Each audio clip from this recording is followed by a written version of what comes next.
Today is October 10th, and we're going to talk with Andrei. Welcome back, Andrei. My pleasure. Anytime. Andrei, let's get started. Before going to the conflict in Ukraine, how do you find it right now in the Middle East? Do you think that Israel going to attack Iran? Or so far we can, what's your take on that? Well, Israel doesn't have the resources to attack Iran, okay? Because Iran is going to wipe out pretty much every single military base if it comes down to it, let alone if they attack, as somebody suggested, some fanatics there, to attack Bushehr and nuclear facilities.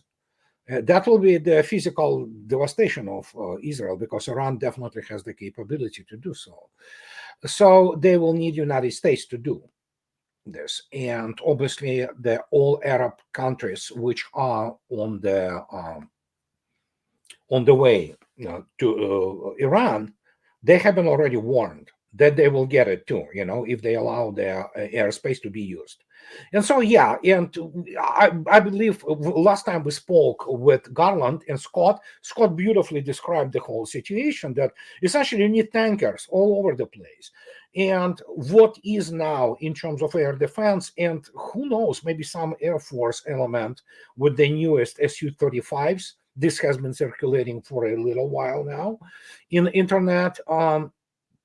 That Russian supplied Su-35s, which is an extraordinarily capable fighter plane. So it doesn't matter what they try to do. Without United States, they cannot really do anything which will not elicit a devastating response from Iran.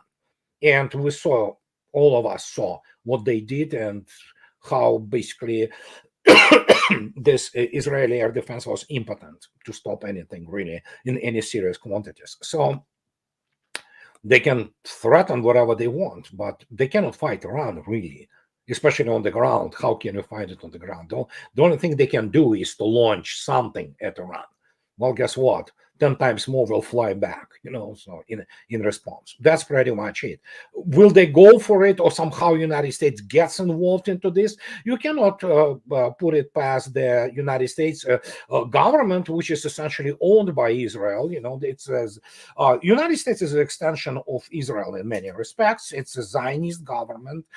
There are people who essentially Israel runs the Washington in terms of foreign policy. So I don't know. Who knows? United States is not sovereign country, what many people do not really or fail to recognize. So who knows? Especially with the guy who is formerly occupying White House. I mean, we know the United States doesn't have president. We know that. So you believe that the tail is wagging the dog? Oh, We had well, this absolutely. discussion here. It's always did. I mean, and well, not always, but certainly in the last 25 years, since this famous letter of the for what is good organization for the new American century. The bunch of neocons together with this nincompoop Fukuyama, they signed this famous letter about Iraq, which brought in the catastrophe and accelerated the decline of the United States tremendously. So, I mean, Zionist lobby here in the United States, they don't care if United States, well, they only care for the United States as the guarantor for the existence of Israel. That's about it. And plus the other nut jobs who think that they can impose so-called Western style, as they call it, democracy elsewhere. So yeah, they're sick people, basically, very uneducated, highly uncultured, and but they are the ones who are running the United States. Andrei, what's so amazing to me when I see what's going on in the Middle East and the way that you said that the Israeli lobby in the United States is running the show in the Middle East. Do you think that do they have any sort of understanding of the reality in the Middle East? Because the way they're just putting out their policies and the way that they're letting Netanyahu do everything he wants to do, it doesn't seem to be a bright future for Israel. And do they really care about Israel? Because the way that it's going on right now, it doesn't seem to be in favor of Israel. Well, most of those people, they would qualify under, for example, Statute of Nuremberg trial of the Nazis. They would qualify for the war criminals and criminals against humanity. So at least most of them, that's for sure. So for them, it's not just a matter of believing or not believing. Granted, Washington never knew what real war is. They just simply don't have intellectual or experience tools about it, because the United States never won one, in the last, very many years. And even then, when it won anything, it was in the conjunction with other people who bore the brunt of it. So and yeah, some of them, they truly believe their own delusions, which they created, this confabulated military history, and as Obama stated, the finest fighting force in history. So they believed in that, but others, for them, it's the way of avoiding any kind of the criminal charges. Even who knows how the history is a very interesting entity, if you wish. It plays some bizarre tricks, especially on those criminals who they think they can get away with it, but I don't know. It's very difficult to say. But again, we are dealing with people who are utterly incompetent in the critical component of what constitutes its all is the warfare. They never were good to start with. They were very good at promoting and confabulating and propagandizing all that. But other than that, I mean, show me the. Evidently, we know that the force of one armored division of IDF, Israeli Defense Force, is now stuck in the little strip of the land in southern Lebanon, and this is just Hezbollah, which allegedly has been decapitated and things of this nature. I don't think so. You can decapitate the movement. You can kill its leaders here and there, but the new ones will come, and yeah. So they are having a very bad time there, okay, militarily. Well, the operation in Gaza, where the genocide is still being committed, was supposed to last like what? Couple of weeks, they thought? Maybe months? We are what? Year now into it, and these guys cannot still control the little strip of the land, which is the size probably of one of the boroughs of either New York or Moscow. Okay, that's pretty much it. That tells you everything you need to know.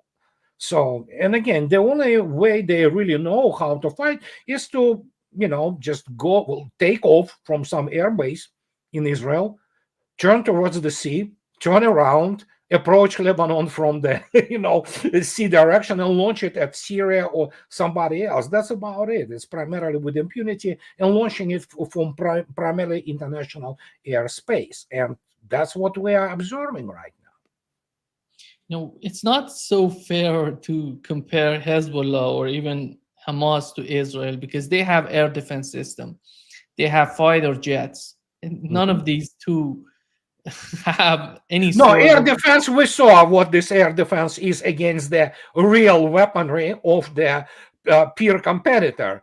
Yeah, we saw it. But yeah, Hezbollah is essentially, it's still, while it's definitely way more powerful than Hamas militarily. Yeah, it is still very limited force in terms of its capabilities because it has obviously some heavy weaponry, which is, of course, something like that Cornet, or, well, it's not really that heavy weaponry. It doesn't have its own, dedicated armor formations, for example, but it definitely has a very large number of the missiles, much better missiles than some Katyushas. And they have the air defense, ATGMs, ranging from the Iranian knockoffs for TOW missiles, to all other things like Cornet. And Cornet, I mean, there's no tank in the world which can sustain it. Just simply none. Andrei, when we look at the conflict in Ukraine and in the Middle East, if you remember when the conflict in Ukraine started, Michael McFall, he was saying that this war is Putin's war. It's not war of Russians. It doesn't have anything to do with people of Russia. And they were demonizing Putin, Putinizing Russia after all. And they said they tried to convince Russian people that this is Poon, this is not you. They try to do everything with the economy, with the war in Ukraine, to overthrow the government in Russia, and which failed the way that nobody, it seems, that in the West believes that after 2 years of this conflict in Ukraine. Right now, when you look at Netanyahu, the way he's trying to talk with Palestinians, talk with Lebanese, talk with people of Iran, it seems that in his mind that he can overthrow the government in Iran, Hezbollah in Lebanon, just destroy Hamas in Gaza. Don't you think that this is the same kind of mindset that has failed in Ukraine, and they're trying to do the same? They are one-trick ponies. Michael McFall is credentialed fool.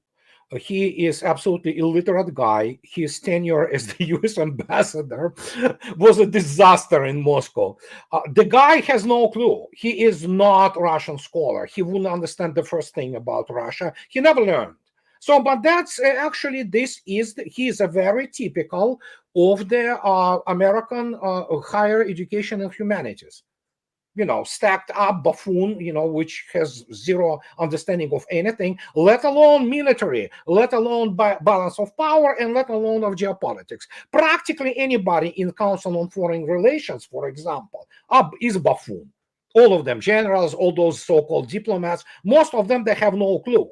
And you have to understand that this is just normal state of the affairs and was for a while. For example, today now I read things that I will need to study them more in depth. But actually, Michael McFall was one of the voices behind pushing NATO, essentially, because Ukrainian army or AFU is essentially proxy force for NATO, to do this thing in Kursk. The guy is certified moron. I mean, that's what it is.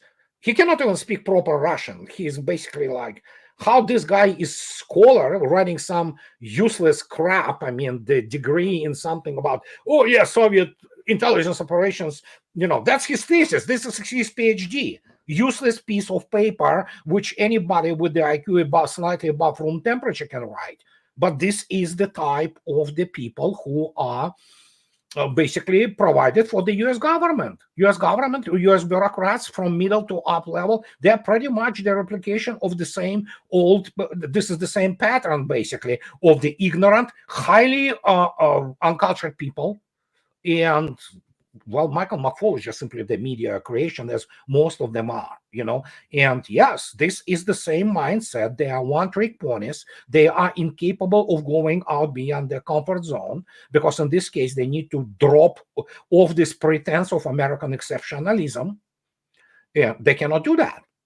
So they believe in this BS of their totally contrived, idea of some kind of the liberal democracy, which of America is not democracy or, even capitalist society. It's oligarchy pretty much running the whole, while running, it already ran it into the ground, because we just need to see the last act of this drama after elections and see where it all goes. Hopefully we'll stay in more or less calm and not start killing each other.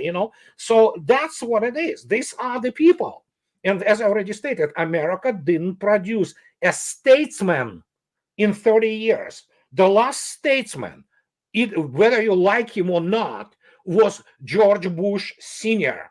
That was the last American statesman. After that, we had Sneaky Willie, Bill Clinton thing. They were not statesmen. They were politicians who are very good at being and staying elected and being bribed by the corporate and other lobbies. And in this particular case, we have the situation with the neocons, very large and very powerful Christian Zionist lobby.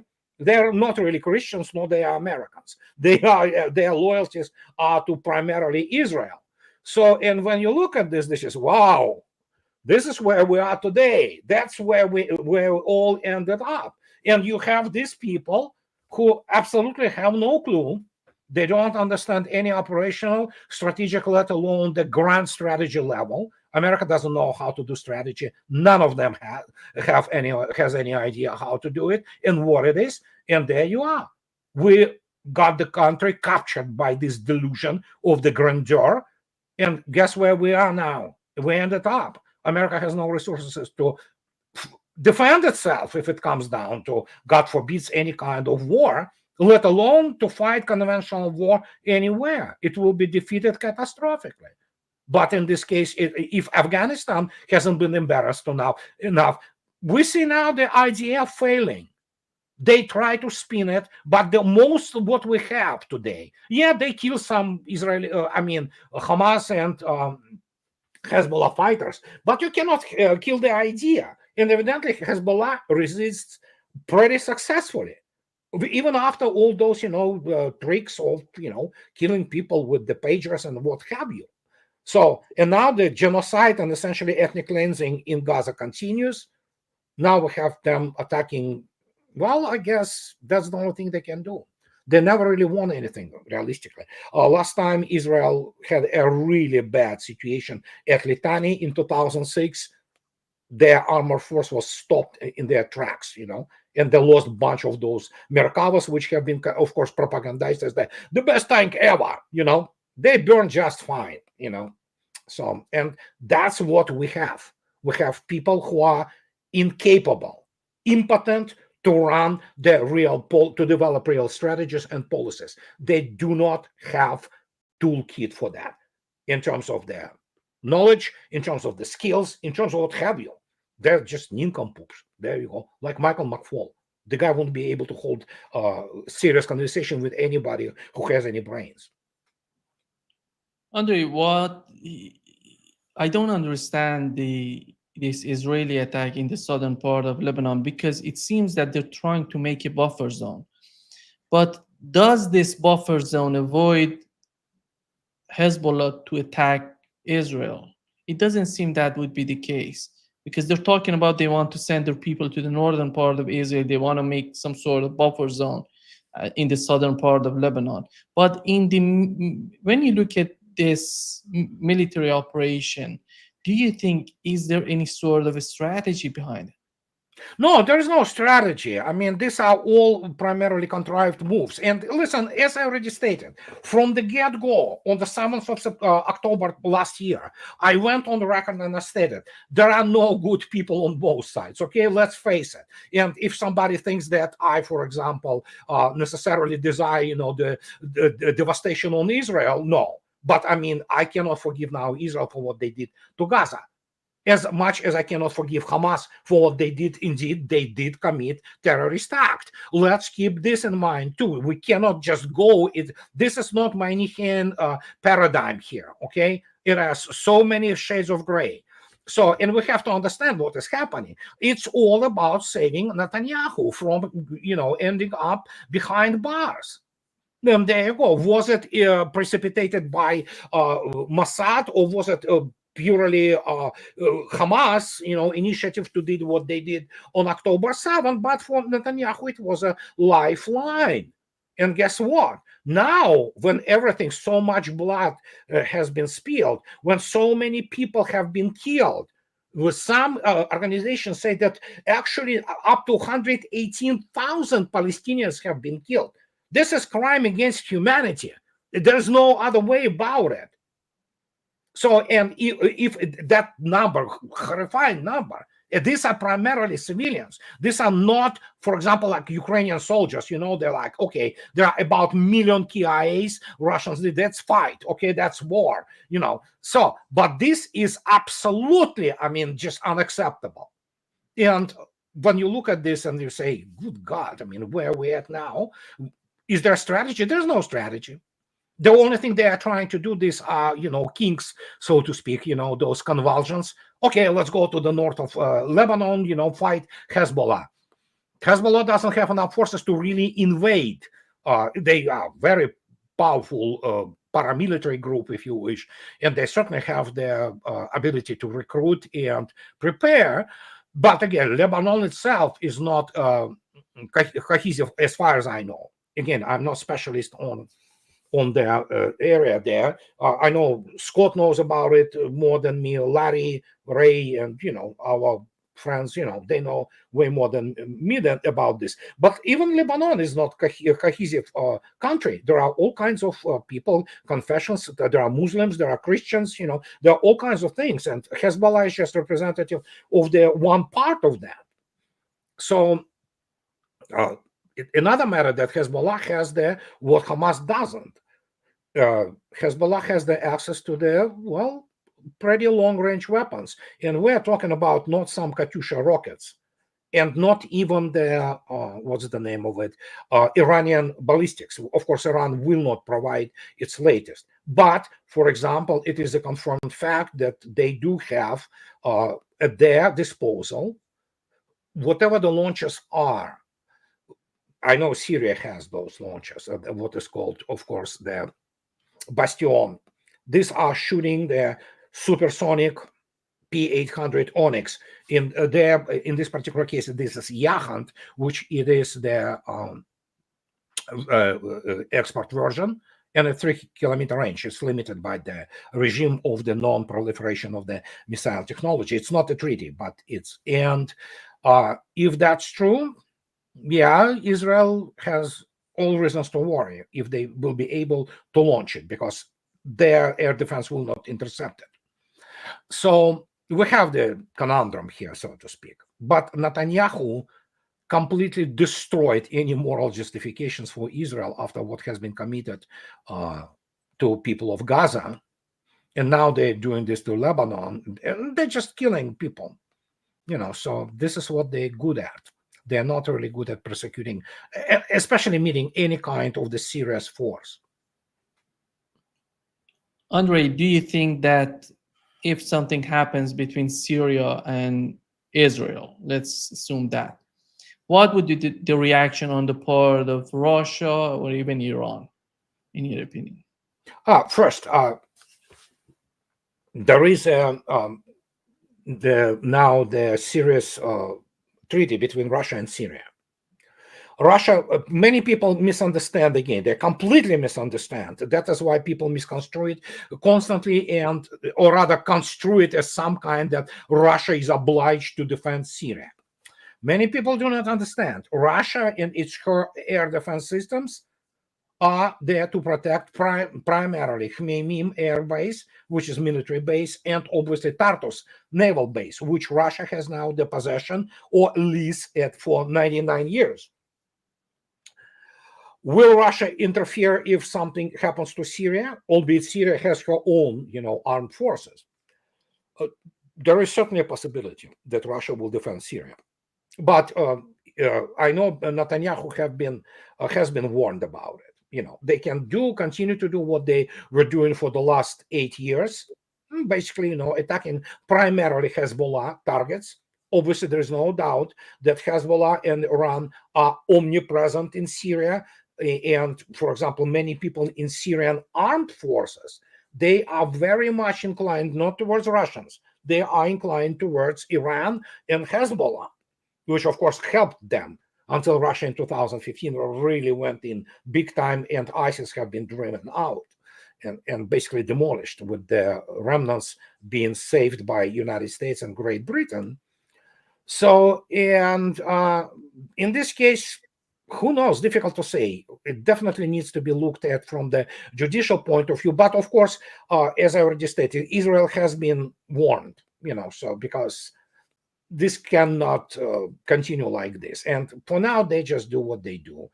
Go, as I already stated, either launch from own territory or launch from the Lebanese, airspace at some objects, at installations or what have you, or targets within Syria. But they were doing this for the last 8 years. And talking about the conflict in Ukraine, how's the situation right now in the Kursk region? Oh my gosh. The latest news I read 2 hours ago, they are fleeing. Russians just moving there. I mean, there are a number of the sectors which have been already cleared up from them, but now they are abandoning positions and literally run towards Ukraine. So it's just, it's military science. You calculate those alphas. You know when their morale breaks and when the breaking point is. So when you count the casualties and everything. So yeah, we know now there are horrific evidence of them, both NATO volunteers and Ukrainians, as of Nazis, they were executing children. Forget about raping women, which they were doing there. So they take the civilians. Well, that's NATO field manuals. That's how they fight. So that's how they train them. So this is what NATO force is. But now what we say, as already stated, already a couple of years ago, they were fleeing, abandoning positions. Russians take number of this towns and villages primarily without the fight, because they just run. And of course, the moment they run, they are basically killed in the fields or taken prisoners. So that's the situation in Kursk. But Kursk is kind of like, now secondary almost to what is happening along the whole front. And my God, it's all live, it's just all burning. And if you take a look at the daily investments now, they are in 4 kilometers, 5 kilometers. And again, Russians are in the center of Toretsk practically now. So, yeah, it's not good. It's collapse of the front, which is happening in the front of our eyes. So, and people have to understand that when you say collapse of the front, this is not one day affair. Many people think, oh, okay, front collapsed in 20 minutes. Okay, that doesn't work like this. It collapses on the certain, dynamics. It takes some time, days, sometimes weeks, but you can see yourself what is happening. And after the fall of Ugledar and again Toretsk now, there are Kupiansk is pretty much done deal because it's gonna fall. So yeah, it's not good, and that's why you have this hysterics and basically panic essentially in the Western capitals. It seems that in the news, we've learned that France, together with the United Kingdom, is trying to train Ukrainians. These people, Andrei, are those old soldiers or the new soldiers below 25 years old? This I don't know about, because for them, you have to keep in mind, there are certain so-called strategies. They're not strategies. They're war criminals and morons in Washington and London who think that they can fight it. For them, they need to preserve by any means possible their Ukrainian statehood. Okay, and Ukrainian nation as they view it, as their first they tried to ram Russia with this. It's ended in catastrophe. Now they want to create some kind of bulwark. They will fail on this too. But you have to understand, you have the whole generation of the Ukrainian men wiped out. So the last procreating, the semen producing generation, literally, which are, they can breed and, breed Ukrainians, are these guys, 18 to 25. Okay, because this is the last reserve, not of the soldiers. That is the done deal. They already beginning to. Yeah, you can see yourself there. The human material which is now in the armed forces of Ukraine, it's primarily prodded by the barrier troops, which also consist of the NATO instructors and NATO so-called officers who shoot them into their backs. And of course, the what is called amphetamines, I mean, it's just wide use now. It's in the open. But this generation is the only generation, whatever is left of it too, in Ukraine, which conceivably could be bred and create this new nation as the, so to speak, people who will be fighting Russians. You cannot explain to the average graduate of the Western military academies and let alone institutions that it already by now is the point of no return, because essentially the Ukrainian state is gone. It's a virtual thing which is completely provided by the West. And the question now is not about those 18 or 25 years old. It's about how much West want to kill its own.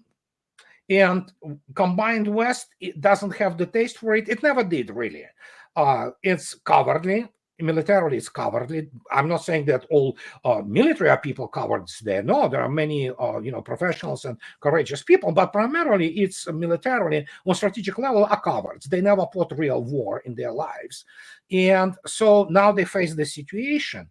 So what's left? Yeah, this is the last segment which they can draft. What's going to happen to them? First, there are no officers in American or US, or let alone this pathetic clownish army in Britain, as they promised to train them. Who can train them? The whole structure of the combat preparedness and combat training are incompatible with the realities of the, for example, modern war, the 21st century, when you want to fight Russians. They simply have no clue how to fight Russians. They know some tactical details. Oh, yeah, we can do this, anti-drone thing here, or we can move instead of here to there. That's about it. Operationally, they suck. They always sucked, and strategically, it's a joke. And so you have now these people agonizing, thinking, trying to do whatever they can, and they cannot face the inevitable, but they need to. And so if they want to throw this 18-25-year-olds, whatever's left of them, because present population of Ukraine, I don't know, probably the 19 million at best. So you want to throw what? Another 500,000 young people into the meat grinders? Russians will oblige. No problem. They can kill that much too.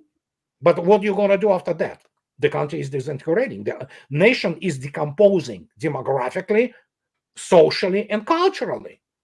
So there are some strategies and there are strategies, okay? And the real strategy behind that is not what those morons in London. Listen,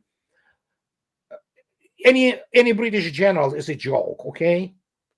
So as the most, not all the American generals. The guys never faced real war. They never faced real combat readiness, tests. They never fought the real war. They fought the high-intensity police operation in Afghanistan and beat the crap out of the 5-year-old kid in Iraq. That's it. This is their level. And now they desperately, like Cavoli tries to compile this, General Cavoli, the supreme commander of the European NATO troops. He tries to compile the list what Ukraine needs to have to win. There is nothing, let alone in quality and quantities, bar the nuclear weapons which West can provide Ukraine to win, even if they work now 24/7. They simply do not have resources, technological, military, industrial, what have you. And so they face this situation. Now they need to arrange somehow their catastrophic strategic defeat. They have to do what they're only good at. Most US generals are good only at PR. They don't know how to run the armies. They don't know how to run the combat readiness. They don't know how to, define procurement policies. They're pretty much corrupted by the military-industrial complex. So, and when you look at this, they send this guy, 3-star general, Aguta. He needs to help them, Well, we saw how they helped it, at Kursk. So it's just, you cannot teach them. They are beyond their salvation because you need to overhaul the whole system. You need to rewrite the whole mythology of American mythology now with all this, shining city on the hill and, finest fighting force. This is not easy. It could be devastating for the nation, as it happened with the Soviet Union when it collapsed. Your foundational mythology is just absolutely gone, Suddenly people go crazy. If you look attentively what is happening now in the United States, it's complete madhouse now.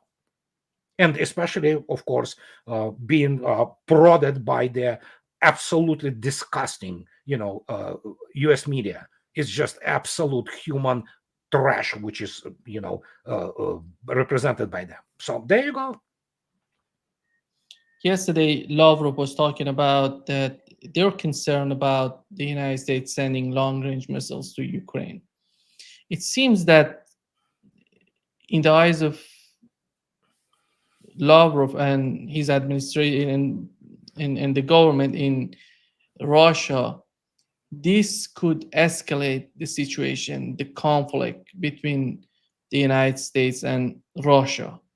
But do you find any sort of understanding on the part of the Biden administration? Because they're just saying this, they're just warning Washington, but it doesn't seem that on the other hand, they have any sort of grasp of what's going on with the Russians and how they're warning them. Do they take these warnings seriously? Well, they do.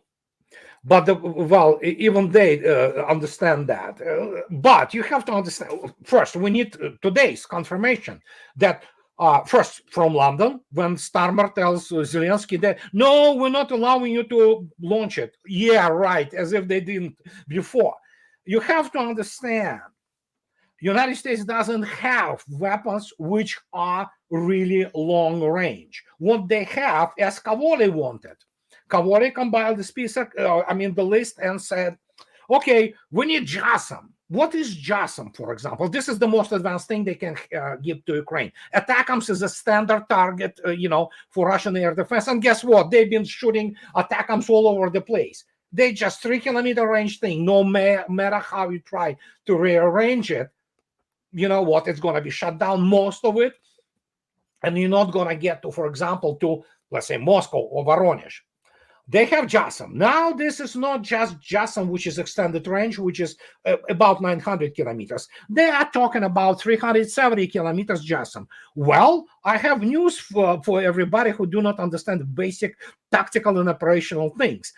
Even the Storm Shadow, Scout Storm Shadow, has longer range than JASM. Well, guess what? They've been shooting, those Storm Shadows constantly everywhere in Russia. So the question now is not this. It's all about PR. It's all about, this kabuki theater and dancing around the inevitable, which is, of course, already happened. It's a fait accompli, how the West will be extracting itself, without minimal loss. Well, they already lost it, not minimally, but completely. But still, they think, in their perceptions.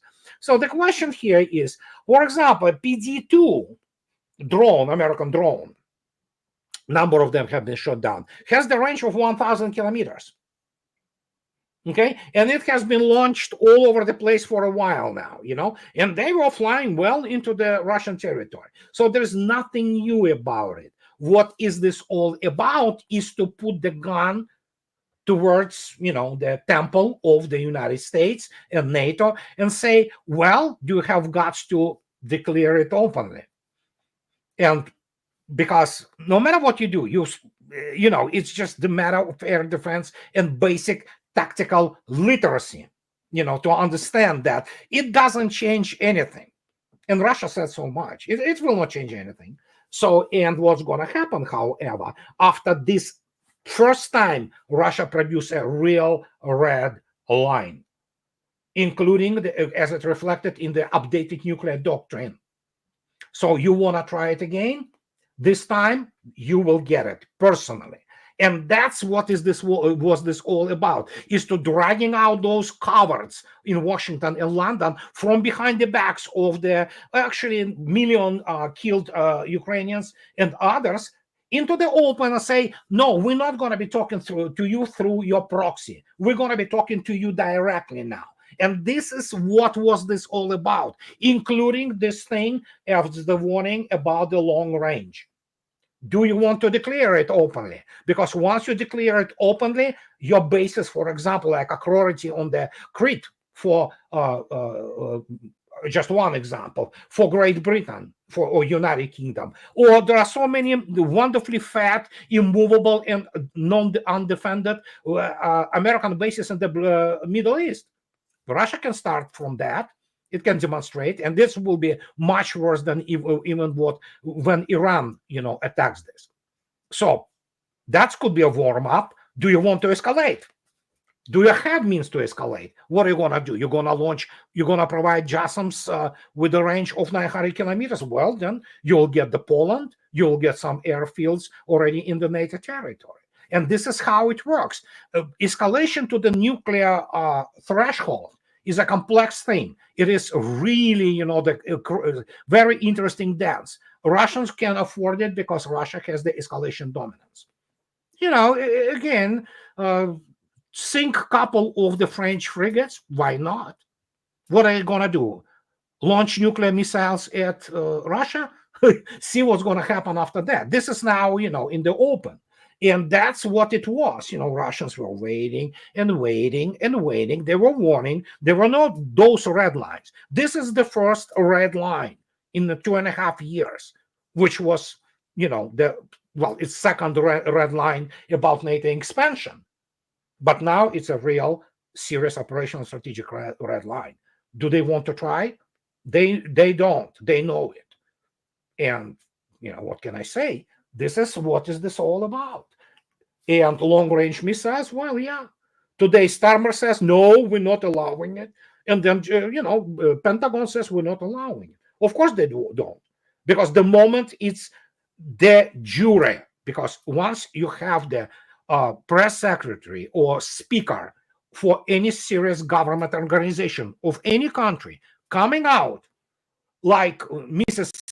Singh, who is the spokeswoman for Pentagon, I believe, or let alone you have this clown admiral, what's his name, Kirby, yeah, and you say, we officially say that we give the permission to do it. That's the judicial act. That's de jure, because the government, an authorized person, announced it. After that, the whole hell breaks loose, okay?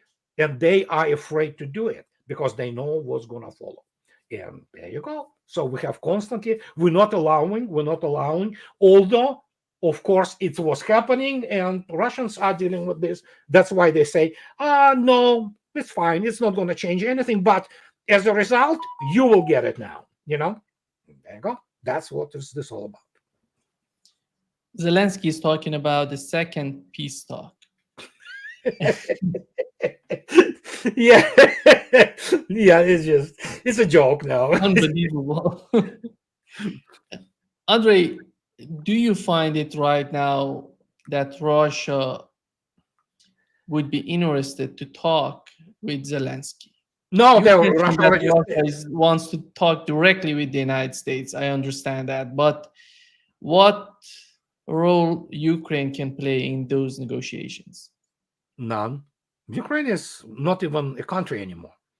It doesn't have government. A fact is, again, read my lips, quote me on that.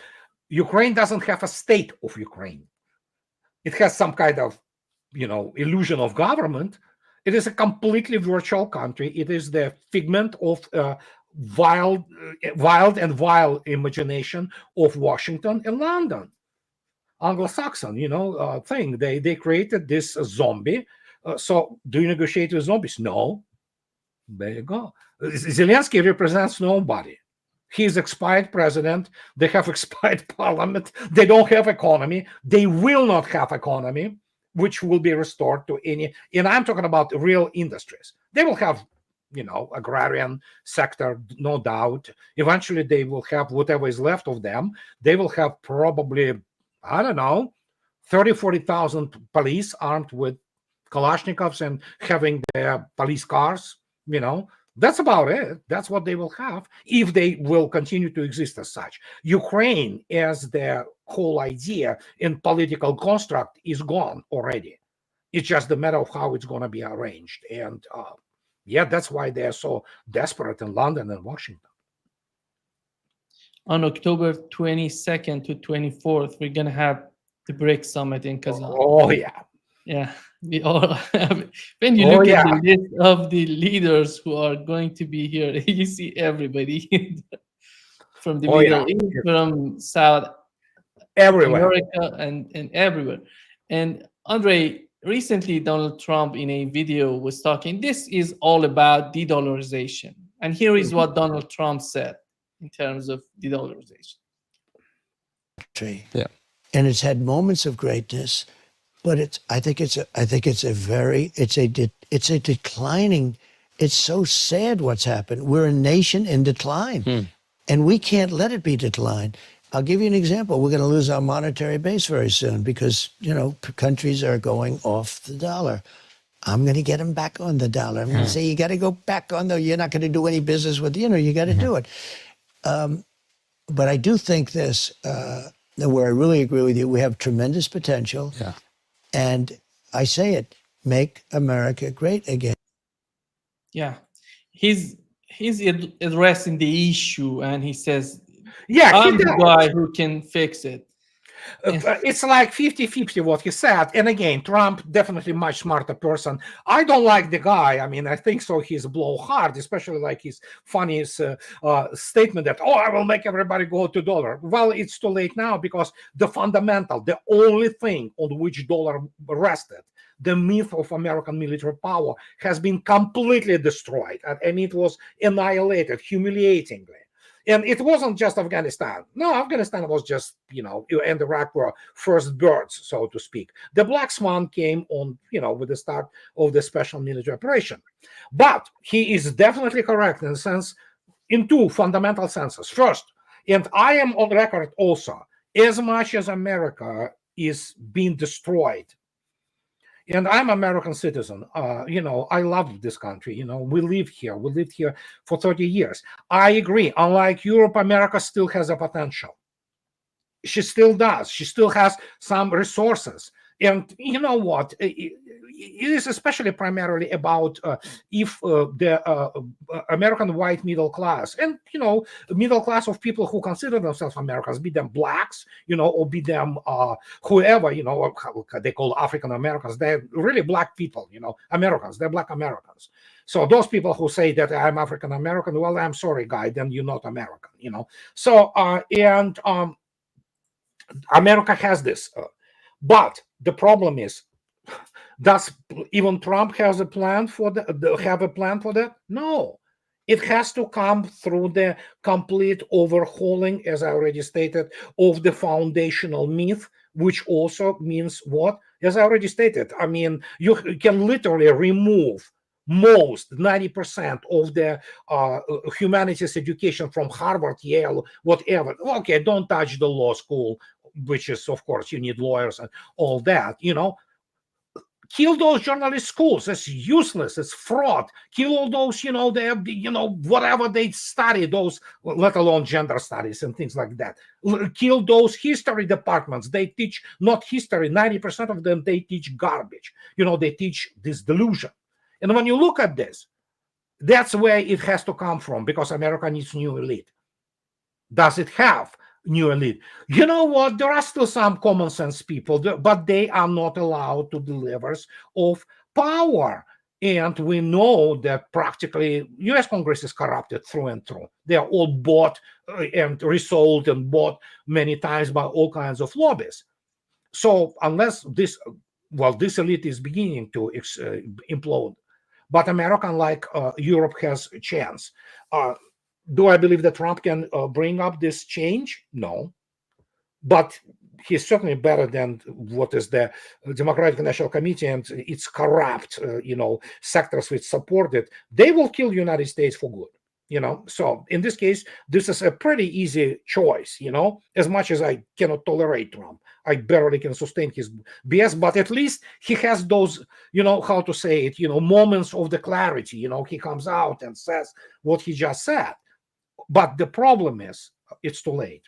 And as you already stated, BRICS 24 today, not Lavrov, either Rybkov or another Grushko, one of the deputies and of Lavrov. He said BRICS 24 is the largest event in Russian history, modern Russian history, which it is.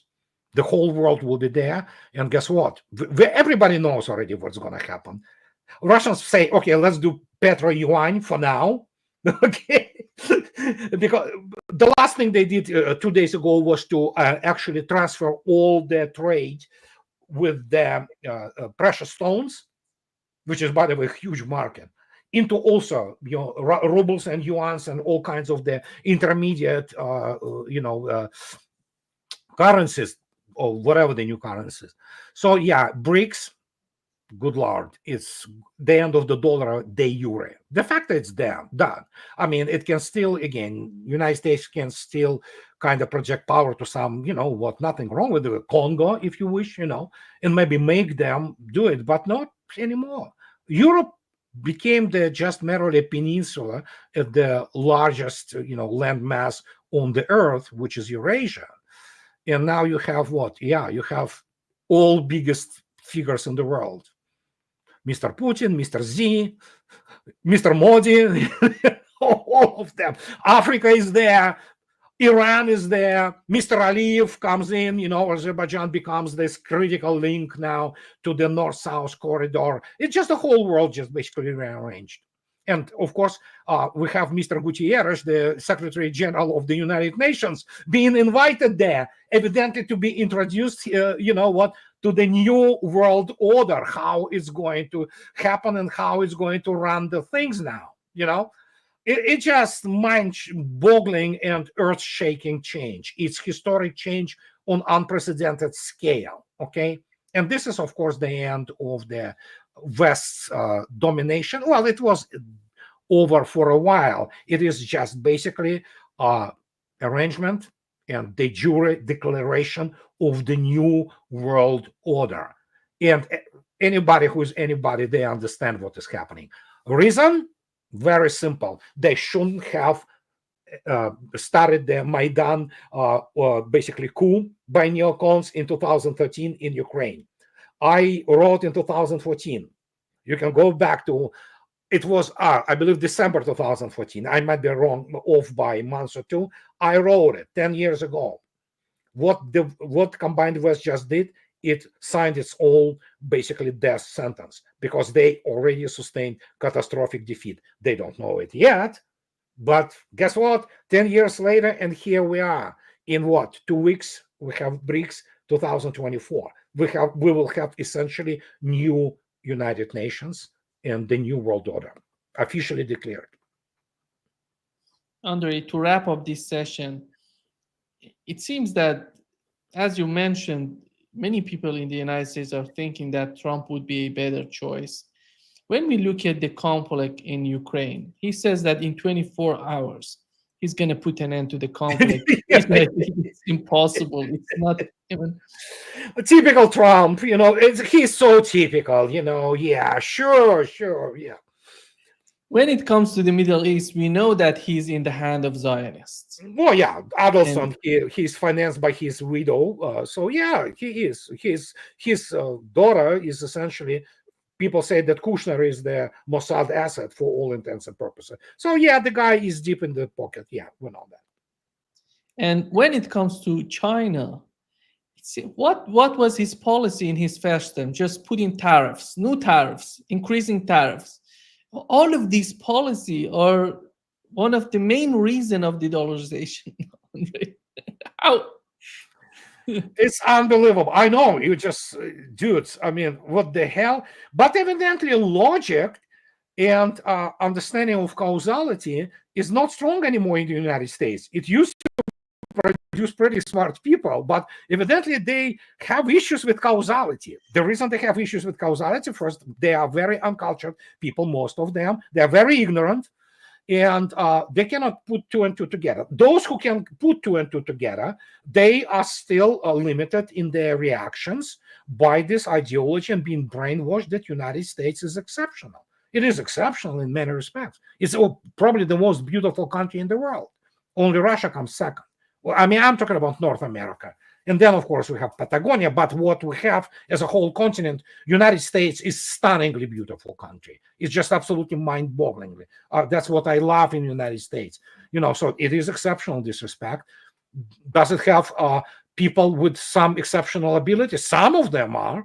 I'm not talking about, importing this other people, but the United States used to have an outstanding, engineering school, things like that. But not in the circle of decision makers in the United States. Not anymore. It's gone. It's absolutely, it's bare.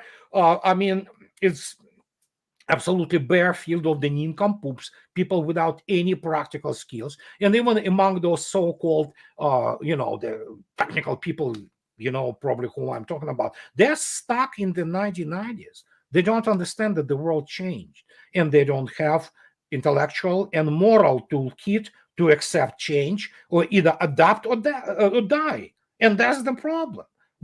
Trump saying that, yeah, he identified the problem. The problem is it's too late. You cannot go out and put people back into dollar.